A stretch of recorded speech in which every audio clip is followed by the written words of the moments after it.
now need to take the old tap off, but before we do that, we need to turn off the hot and cold water supply to the tap. First, take a look under the sink to see if there are isolation ball valves on the pipes that supply the existing tap.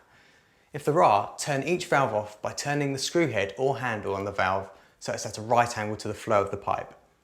A parallel position means on. If you don't have isolating valves, you'll need to turn the water off at the main stopcock. Ours is located here under the sink, but yours may be located somewhere else. It may be located underneath the stairs, in a cloakroom, or perhaps in the garage.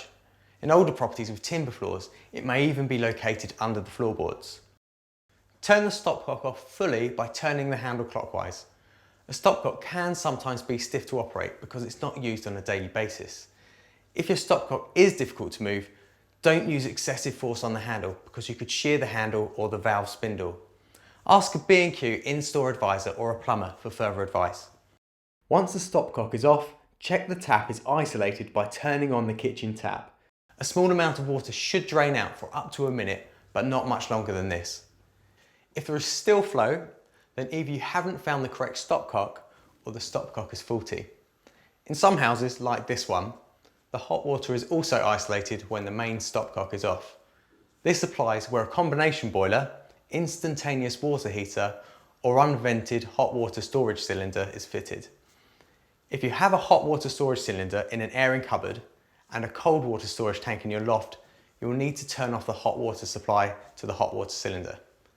This will stop the water coming out of the taps. The isolation valve will normally have a round red handle and is typically located just above the top of the cylinder on the 22mm pipe that is connected to the bottom cylinder.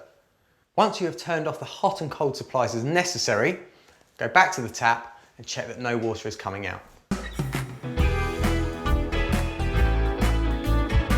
Getting the old tap off can be fiddly due to the limited space that's available. Before you disconnect the pipework, make a note of which side of the tap is hot and which side is cold. In most cases, the cold is on the right, but this isn't always the case. We'll start by disconnecting the water pipes. These are compression fittings, so we'll use adjustable wrenches to undo the nuts. Use one wrench to hold and support the fitting and another wrench to loosen the nut on the tap side of the fitting. Once the nut is loosened, you may be able to unscrew it with just your fingers. Underneath each nut you will see a copper or brass olive. This is the part that makes the seal between the pipe and the fitting. When the nut is tightened, the olive is compressed onto the pipe, hence the name compression fitting. You'll need to remove the olive from each of the tap connection pipes to be able to remove the nuts. You may be able to ease the olive off using pump pliers, or you may need to cut the olives off using a junior hacksaw. Once the pipes are disconnected, you need to undo the brass nut that holds the tap in place. This is the nut that's screwed onto the threaded bar that is attached to the base of the tap. The easiest method of doing this is to use a purpose-made box spanner or a deep socket extension bar and ratchet. Once the securing nut has been removed, the old tap can be pulled out. You may need to squeeze the connecting pipes together as you remove the tap. Top tip: now is a good time to really clean the surface underneath the old tap.